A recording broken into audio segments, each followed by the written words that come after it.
विकास दुबे का हिसाब बराबर, न मुकदमा न कोर्ट में बहस, पुलिस का फैसला ऑन द स्पॉट। पुलिस ने विकास दुबे को मार गिराया।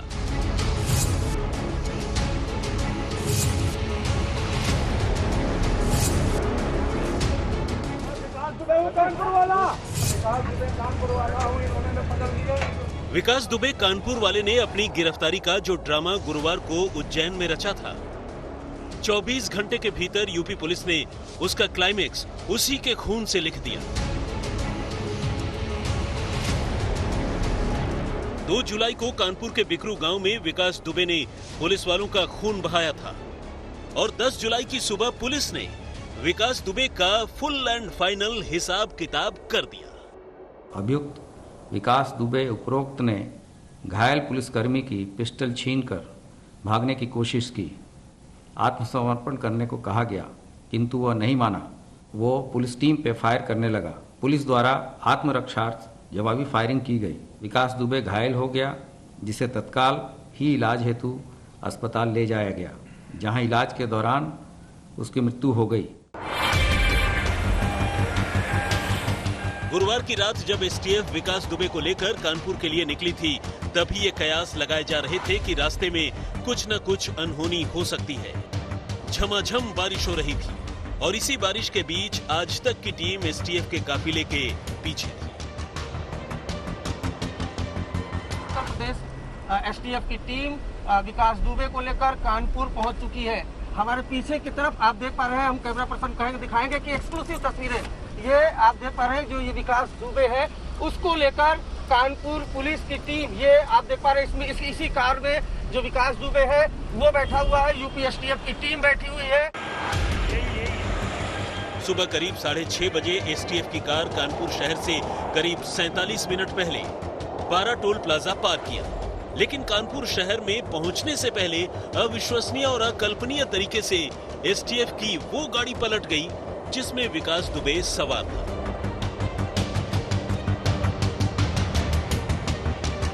आपको बताऊं कि ये वो गाड़ी है जिसमें विकास दुबे सवार था। ये तमाम जो ये अफसर देख पा रहे हैं एसटीएफ के, ये वो एसटीएफ थे जो उज्जैन से लेकर आ रहे थे। लेकिन ये कार हम एक बार फिर आपको दिखाएंगे, कैमरा पर्सन प्लीज आकर दिखाएं।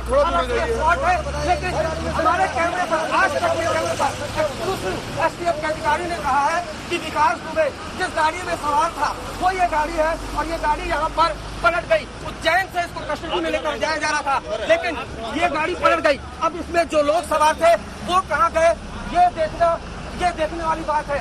लेकिन यहाँ पर कोई अधिकारी खुलकर कुछ नहीं बता रहा है। ये वो काफिला है जिसकी एक्सक्लूसिव तस्वीर हमने आपको दिखाई थी और हम लगातार चेक कर रहे थे और हमें रोकने की भी यहाँ पर कोशिश की गई थी। जैसे सब कुछ स्क्रिप्टेड चल रहा हो। रास्ते में बैरिकेडिंग लग गई, मीडिया की तमाम गाड़ियां वहीं रोक दी गई। यहाँ पर अब मीडिया कर्मियों को रोका गया है एक रणनीति के तहत, ताकि जो काफिला है वो एक अननोन लोकेशन पर ले जाया जा सके। इसलिए जो मीडिया कर्मियों की गाड़ी है यहाँ पर एक रणनीति के तहत रोक दी गई है। जैसा कि हमने तस्वीरों में आपको एक्सक्लूसिव दिखाया था कि किस तरीके से विकास दुबे को एसटीएफ की टीम भारी सुरक्षा के बीच लेके जा रही है। तलाशी क्यों है, क्या तलाश है? सुरक्षा रूटीन चेकिंग है और आज से कोविड-19 की थोड़ा भी है। अच्छा, डेली होती है, यहाँ बैरियर है हमारा महीने से। तो मीडिया कर्मियों को क्यों रोक दिया गया? नहीं रोका नहीं है, सबको निकलवा रहा है चेक। नहीं आपने जानबूझ कर रोका है। किसी को नहीं रोका गया, आपने जानबूझ कर रोका गया। क्या व्यवस्था, क्यों सिक्योरिटी थ्रेट है? विकास दुबे काम कर रहे हो यार, विकास दुबे को सिक्योरिटी थ्रेट है क्या? कानपुर के भौती के पास एसटीएफ की गाड़ी पलटी थी। उसके बाद की वो कहानी सुनिए जो पुलिस ने जमाने को सुनवाई है। पुलिस के मुताबिक एसटीएफ की गाड़ी जैसे ही पलटी तो विकास भागने लगा। इससे पहले उसने एक पुलिस वाले की 9mm की पिस्टल छीन ली थी। पुलिस वालों ने उसे घेरा तो विकास दुबे पुलिस पर फायर करने लगा। पुलिस ने जवाबी फायर किया तो विकास दुबे वहीं ढेर हो गया। पुलिस की 3 गोलियां उसके सीने में लगी थी, जबकि एक बाह में लगी थी। विकास दुबे को कानपुर के हैलट अस्पताल लाया गया, जहां डॉक्टरों ने उसे मृत घोषित कर दिया। एक्सीडेंट में पुलिस के 4 कर्मी जिसमें इंस्पेक्टर नवाबगंज यहाँ के और 3 अन्य पुलिसकर्मी जो हैं एक्सीडेंट में घायल हुए हैं, जिसके बाद पुलिस मुठभेड़ हुई है। ये हमारे इंस्पेक्टर नवाबगंज की पिस्टल लेकर के भागा है और उसमें ये मारा गया है और 2 STF के पुलिसकर्मी इसमें घायल हुए। विकास पिछली सीट पर बीच में बैठा था। उसके दोनों तरफ STF के जवान थे। विकास के अलावा गाड़ी में 4 और जवान मौजूद थे। पुलिस के मुताबिक इस एनकाउंटर में 4 जवान जख्मी हुए हैं, जिन्हें कानपुर के हैलट अस्पताल में पहुंचाया गया है। यहाँ पर एक पहुंचे थे वेस्ट के, कानपुर वेस्ट के, और उन्होंने सिर्फ इतना कंफर्म किया कि विकास दुबे, डॉक्टरों ने उनको बताया कि विकास दुबे की डेथ हो गई है। हम जब ये जानने की कोशिश की कि पूरी घटनाक्रम क्या है, एक्सीडेंट कैसे हुआ, दोनों राउंड कुल कितनी राउंड गोलियां चली, कितनी गोली विकास दुबे को लगी, तो किसी सवाल का जवाब उन्होंने नहीं। विकास दुबे और उसके गैंग ने 2 जुलाई की रात 8 पुलिस वालों को शहीद कर दिया था। पुलिस उसके 5 साथियों को पहले ही मुठभेड़ में ठिकाने लगा चुकी है। 6ठा नंबर विकास दुबे का था। पुलिस ने पहले उसके साम्राज्य को तहस नहस किया और फिर विकास दुबे को उसके अंजाम तक पहुंचा दिया। इस मुठभेड़ में पुलिस की कहानी पर सवाल उठ रहे हैं, लेकिन विकास दुबे के अंजाम पर शायद ही किसी को हमदर्दी होगी। हिमांशु मिश्रा और आशुतोष के साथ अरविंदो झा, कानपुर, आज तक। इस बीच आपको बताएं, खबर ये आ रही है कि विकास दुबे गैंगस्टर जिसकी मुठभेड़ में आज मौत हुई थी, उसका अंतिम संस्कार कर दिया गया है। गैंगस्टर विकास दुबे का अंतिम संस्कार पूरा हो गया है। बताया जा रहा है कि अंतिम संस्कार के वक्त पत्नी मौजूद थी, दूसरे रिश्तेदार भी अंतिम संस्कार में शामिल हुए। कानपुर के भैरव घाट पर यह अंतिम संस्कार विकास दुबे का किया गया है। परिवार के लोग मौजूद थे, पत्नी मौजूद थी, रिश्तेदार मौजूद थे और वो सभी अंतिम संस्कार में शामिल थे। सोशल मीडिया से लेकर आम लोगों के बीच विकास दुबे के एनकाउंटर की चर्चा हो रही है। सवाल तरीके पर है, विकास दुबे के अंजाम पर नहीं है, लेकिन विपक्ष इस एनकाउंटर पर कई सवाल खड़े कर रहा है। उत्तर प्रदेश के पूर्व मुख्यमंत्री अखिलेश यादव ने आज तक के साथ एक एक्सक्लूसिव इंटरव्यू में कई आरोप लगाए योगी सरकार पर। देखिए, मेरा पहला सवाल आपसे यही, आपने ट्वीट करके अपनी बात कही है, आपने कहा है ये कार नहीं पलटी है, राज खुलने से सरकार पलटने से बचाई गई है। किसने बचाया है? किस पर आप साजिश रचने का आरोप लगा रहे हैं? इस एनकाउंटर पर आप क्या सोचते हैं? जिस दिन से ये घटना हुई है उस दिन से जिस तरीके से सरकार को फैसले लेने पड़ रहे हैं, पूरे के पूरे थाने को हटाना पड़ा, हर कर्मचारी पुलिस अधिकारी जो थे उनको हटाना पड़ा, कानपुर के पुलिस कप्तान बहुत दिनों से थे उन्हें हटाना पड़ा, जो चौबेपुर थाने के इंचार्ज थे जिन पर मुखबिरी का आरोप था उन्हें जेल जाना पड़ रहा है। और ये आरोप लग रहे हैं कि पुलिस की मुखबिरी पुलिस ने कर दी और जिसका परिणाम ये हुआ कि 10 जवान शहीद हो गए। 10 जवान शहीद हुए, 8 कुछ तो मौके पे जिनकी जान चली गई, कुछ इलाज के दौरान जिनकी जान चली गई। आखिरकार दोषी कौन है? और आज जब ये सूचना मिली है कि विकास का इनकाउंटर पुलिस ने किया है, कल तो ये खबर आ रही थी कि मंदिर में जाकर के उसने आत्मसमर्पण किया है। जिसने आत्मसमर्पण किया हो, उत्तर प्रदेश की STF पुलिस लेने गई हो और रास्ते में ये घटना हो गई हो, ये पहली बार नहीं हुआ है जहां पर उत्तर प्रदेश की सरकार पर प्रश्न लगे हों। Human right commission, national human right commission ने सबसे ज्यादा अगर किसी सरकार को नोटिस दिए हैं तो उत्तर प्रदेश की सरकार को नोटिस दिए हैं। ये फेक इनकाउंटर या इनकाउंटर इसलिए किया गया है कि जिससे कि तमाम राज्यों से पर्दा ना उठ जाए। तमाम राज उसमें दफन थे कि कौन कौन शामिल था उसमें, कौन बढ़ावा दे रहा था, कौन पॉलिटिकल लोग थे जिसकी वजह से इतने बड़े अपराध उस इलाके में हो रहे थे। मेरा सवाल अगला आपसे यह है कि जिस तरह से बीजेपी पूरे मामले को रख रही है, उनका यह कहना है कि विकास दुबे की मां ने बीते दिन कहा था कि वो समाजवादी पार्टी में इस वक्त था। उससे पहले उसकी पत्नी के भी समाजवादी पार्टी से मेंबरशिप का पेपर दिखाया गया। क्या समाजवादी पार्टी से उसका कोई रिश्ता किसी भी वक्त पर नहीं रहा, क्योंकि राजनीतिक संरक्षण इस व्यक्ति को हर पार्टी से मिली थी? मैं समझता हूं जो आरोप समाजवादी पार्टी पे लगाया जा रहा है, समाजवादी पार्टी की मांग है कि पिछले 5 साल का सीडीआर जनता के सामने रखा जाए, जिससे ये जानकारी हो सके कि कौन कौन से पॉलिटिकल लीडर्स या कौन सी पॉलिटिकल पार्टीज के सीधे सीधे संबंध थे। जहां तक सवाल चुनाव लड़ाने का है, उस जगह पर उस वार्ड में जिला पंचायत सदस्य के चुनाव में समाजवादी पार्टी की प्रत्याशी दूसरी महिला थी, उनको चुनाव लड़ाया गया था। जहां तक ये पर्ची दिखाई जा रही है कि समाजवादी पार्टी के बुलेटिन के मेंबर थे।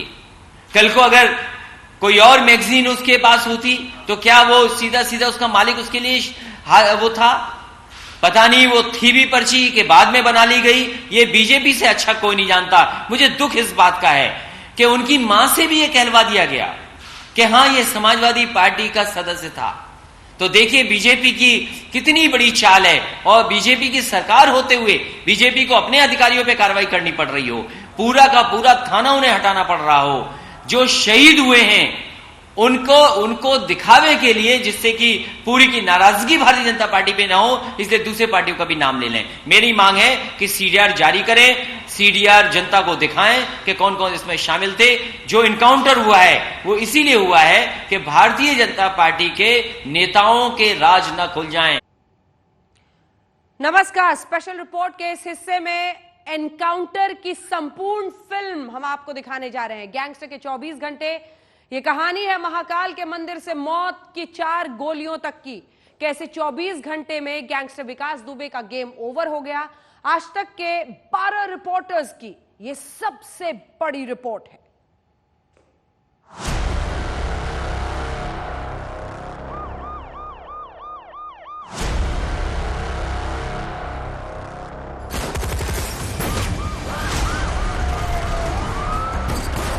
पुलिस पार्टी के लोग जैसे ही यहाँ पर उतरे, उनके पर अंधाधुंध फायरिंग करनी शुरू कर दी गई, और इसी का नतीजा है कि इसमें 8 लोग शहीद हुए।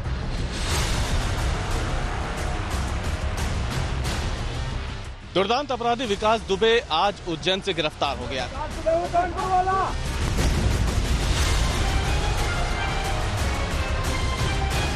यहाँ पर अब मीडिया कर्मियों को रोका गया है एक रणनीति के तहत।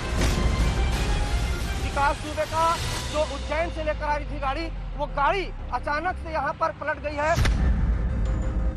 8 दिन में गैंगस्टर विकास दुबे का गेम ओवर।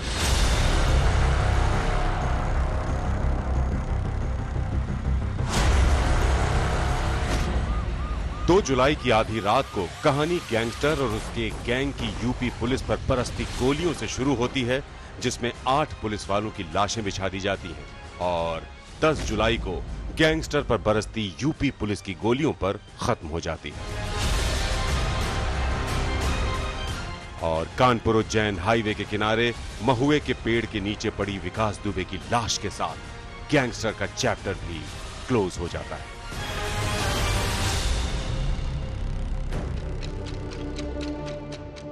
लेकिन ये गैंगस्टर के सबसे बड़े एनकाउंटर का ट्रेलर है। पूरी फिल्म अब हम आपको दिखाने जा रहे हैं। एनकाउंटर की यह फिल्म 24 घंटे में पूरी होती है। कहानी एकदम नई है, लीक से हटकर है, और गारंटी ये भी है कि अगर आप इस फिल्म को देखना शुरू करेंगे तो टीवी स्क्रीन से हट नहीं पाएंगे, क्योंकि गैंगस्टर के एनकाउंटर की पूरी कहानी में सस्पेंस ही सस्पेंस है। तो आइए देखते हैं गैंगस्टर के एनकाउंटर के 24 घंटे।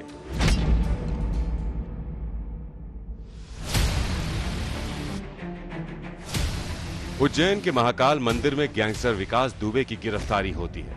उसे लगता है पिछले 6 दिनों तक उसने जो यूपी पुलिस की आंखों में धूल झोंकी और जैसा विकास दुबे चाहता था वैसा हो गया। यूपी पुलिस की गोली उसके जिस्म को छू भी नहीं पाई। लेकिन इसके बाद का सस्पेंस गैंगस्टर विकास दुबे को भी नहीं पता था। लेकिन आज तक विकास दुबे के एक एक स्टेप पर निगरानी रख रहा था, सब कुछ अपने कैमरे में कैद करने के लिए कि आगे क्या क्या होने वाला है, एकदम एक्सक्लूसिव।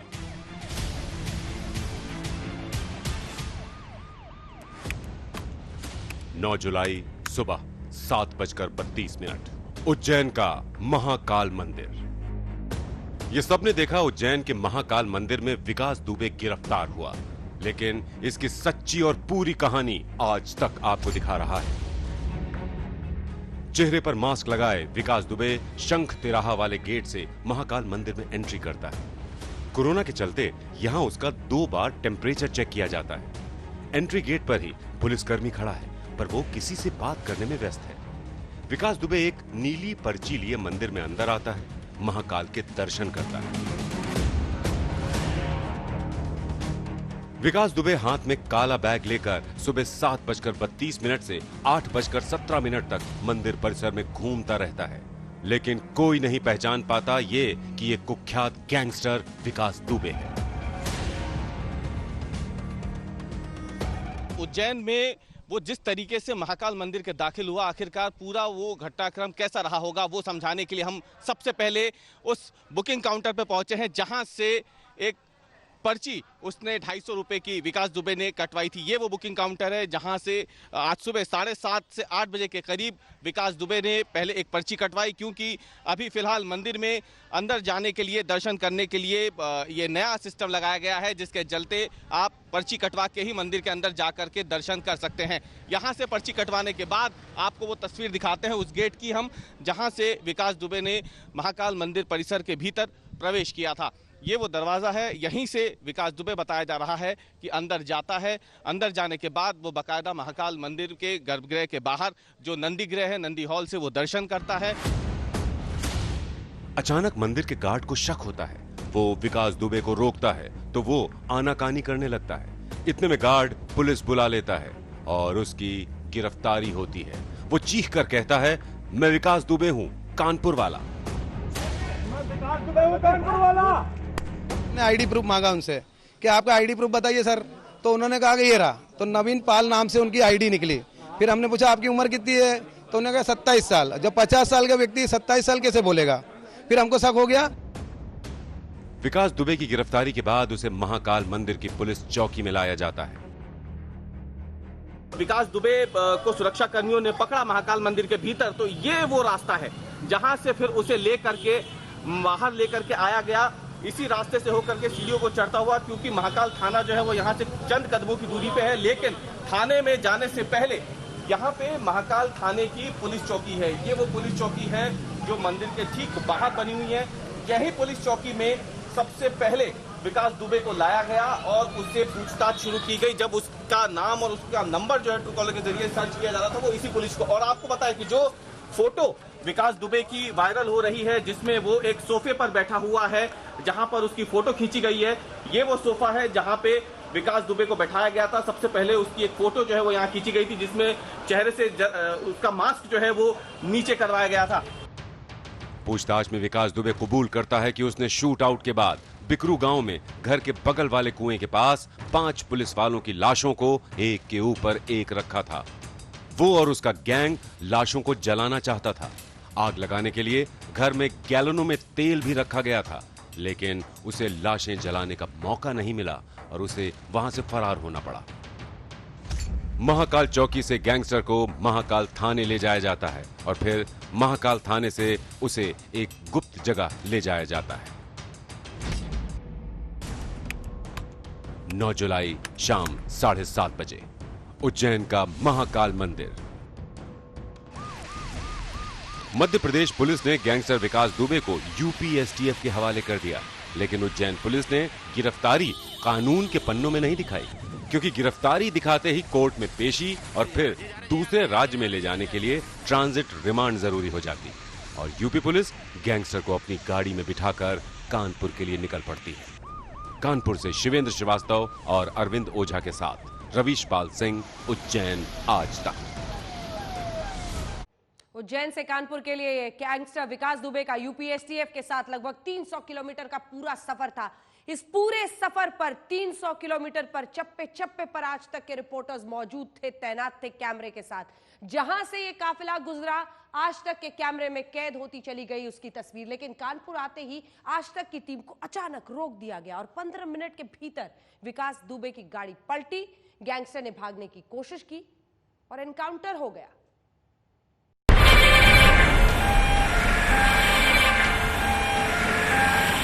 चार गाड़ियों में सवार यूपी एसटीएफ की टीम विकास दुबे को लेकर निकली तो आज तक की टीम ने उसका पीछा शुरू कर दिया।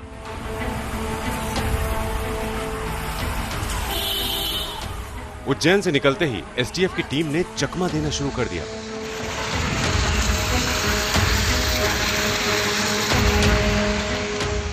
इन चार गाड़ियों में से एक में विकास दुबे एकदम निश्चिंत बैठा था। उसे लग रहा था उसकी जान बच गई है।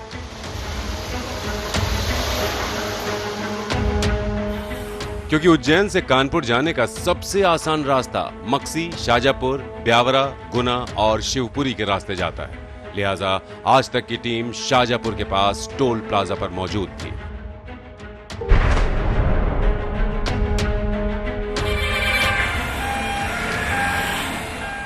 जैसे ही आज तक की टीम ने शाजापुर में यूपी एसटीएफ का काफिला देखा, फिर से पीछा शुरू कर दिया। लेकिन पचोर से करीब 8 किलोमीटर पहले उदनखेड़ी के पास एक टोल को पार करने के बाद एक इनोवा कार ने ओवरटेक करके आज तक की गाड़ी को रोका और 4-5 पुलिस वालों ने बदतमीजी शुरू कर दी और पुलिस वाले कार की चाबी निकाल कर ले गए।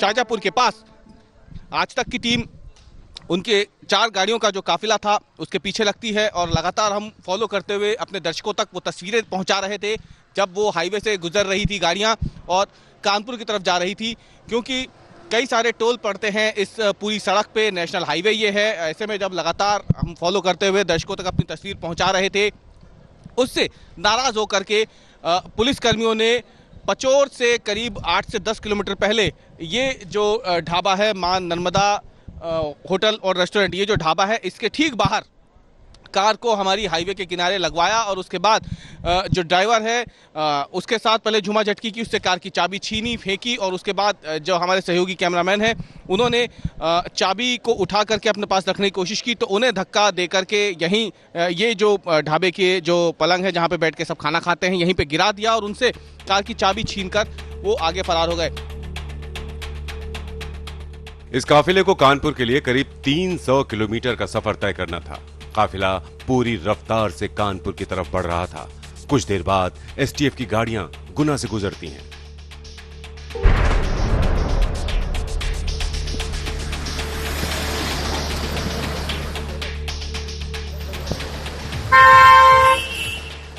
नेशनल हाईवे 46 पर यूपी एसटीएफ की टीम कुख्यात गैंगस्टर को लेकर गुना के जोगीपुरा टोल प्लाजा पर पहुंचती है। आगे और पीछे 2 टवेरा जीप रखी गईं। वहीं बीच में दूसरे नंबर पर टाटा सफारी थी जिसमें गैंगस्टर विकास दुबे सवार था। आज तक के रिपोर्टर विकास दीक्षित काफिले की तस्वीरें कैमरे में कैद करते हैं। यहां भी एसटीएफ की टीम आज तक की टीम पर भड़की और कहने लगी वो मीडिया के चक्कर में सुबह से परेशान है।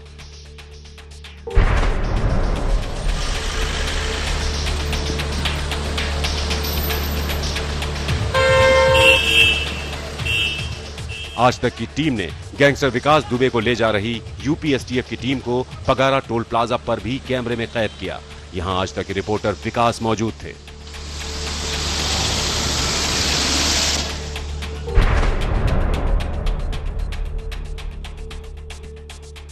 रात हो चुकी थी, गैंगस्टर बेखबर था।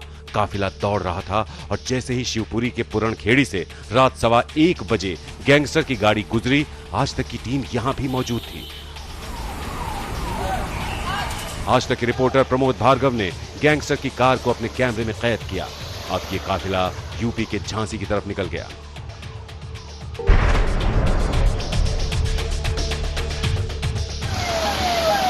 एसटीएफ की टीम झांसी क्रॉस करती है। तब भी आज तक के संवाददाता अमित श्रीवास्तव वहां डटे हुए थे। उनके सामने काफिला गुजरता है।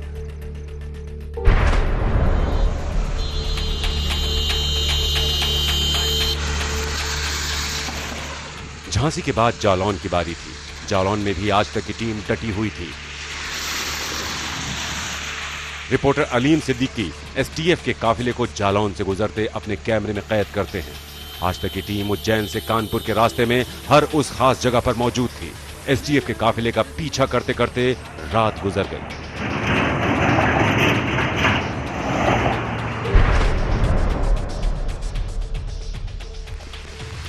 विकास दुबे को लेकर यूपी एसटीएफ का काफिला कानपुर देहात पहुंचता है।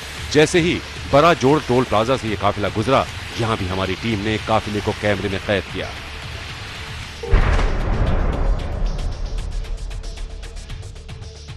सुबह करीब 6:30 बजे एसटीएफ का काफिला कानपुर टोल प्लाजा पर पहुंचता है। कानपुर टोल प्लाजा पर आज तक के रिपोर्टर अरविंद ओझा पहले से मौजूद थे इस काफिले के इंतजार में। एसटीएफ की टीम विकास दुबे को लेकर कानपुर पहुंच चुकी है। हमारे पीछे की तरफ आप देख पा रहे हैं, हम कैमरा पर्सन कहेंगे दिखाएंगे कि एक्सक्लूसिव तस्वीरें ये आप देख पा रहे हैं, जो ये विकास दुबे है उसको लेकर कानपुर पुलिस की टीम, ये आप देख पा रहे हैं इसमें इसी कार में जो विकास दुबे है वो बैठा हुआ है, यूपी एसटीएफ की टीम बैठी हुई है। आज तक पर ये एक्सक्लूसिव तस्वीर हम आपको दिखा रहे हैं और आपको बता दूं कि लगातार उज्जैन से लेकर कानपुर तक बाकायदा सिक्योरिटी चेक हुई है। एक एक नाके पर कड़ी सुरक्षा के बीच सुबह विकास दुबे को लेकर एसटीएफ की टीम पहुंची और आप देख पा रहे हैं हमारी गाड़ी को ओवरटेक करने की यहाँ पर कोशिश की जा रही है। जाहिर तौर पर एक सिक्योरिटी थ्रेट भी है, ऐसा सोर्स बता रहे हैं। लेकिन आगे पुलिस ने बैरिकेडिंग कर रखी थी। यहाँ आज तक की टीम को रोक दिया गया और विकास दुबे को लेकर एसटीएफ का काफिला आगे निकल गया।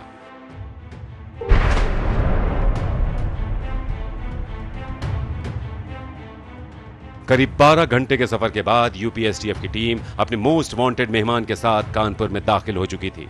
जिस बिकरू गांव से कहानी शुरू हुई थी, वो बिकरू गांव यहां से महज 25 किलोमीटर की दूरी पर था। यूपी एसटीएफ की टीम को यह यकीन हो गया था अब आज तक का कैमरा उनके पीछे नहीं है और उन्होंने गैंगस्टर का गेम ओवर करने का फैसला कर लिया। गाड़ी पलटी, फिर पुलिस की पिस्टल छीनी गई। विकास दुबे ने भागने की कोशिश की, पर भागते विकास दुबे के सीने, कमर और सर पर गोली लगी और कहानी खत्म। जो ये गाड़ी थी काफी तेज रफ्तार से आ रही थी और जब पलटी तो मौका पाकर जो विकास दुबे है, जिसने 8 पुलिस कर्मियों की उत्तर प्रदेश के बड़ी ही बेरहमी से हत्या कर दी थी, वो एसटीएफ के जवान का पिस्टल लेकर भागने लगा। और चूंकि देखिए, आप अगर देखेंगे ये क्राइम सीन, तो ये जो मेन हाईवे है इसके दूसरी तरफ खेत है, तो उस तरफ भागने की कोशिश कर रहा था। तभी जो एसटीएफ के जवान ने फायरिंग की, जिसमें जो विकास दुबे है उसको गोली लगी। तुरंत यहाँ से विकास दुबे को अस्पताल ले जाया गया और जैसा कि एसएसपी ने कहा कि 4 जवान इसमें घायल हुए हैं, तो उनको भी ले जाया गया, जिसमें अस्पताल के अंदर डॉक्टरों ने विकास दुबे को मृत घोषित कर दिया। 24 घंटे में गैंगस्टर का काम तमाम। न जांच, न तफ्तीश, न मुकदमा, न पेशी, न सुनवाई। फैसला ऑन द स्पॉट। आज तक ब्यूरो। आज तक का कैमरा हटते ही पूरा सीन बदल चुका था। 12 घंटे से टाटा सफारी में बैठा गैंगस्टर विकास दुबे अचानक टीयूवी 300 कार में आ गया। गाड़ी पलटी, गैंगस्टर ने भागने की कोशिश की और हो गया एनकाउंटर।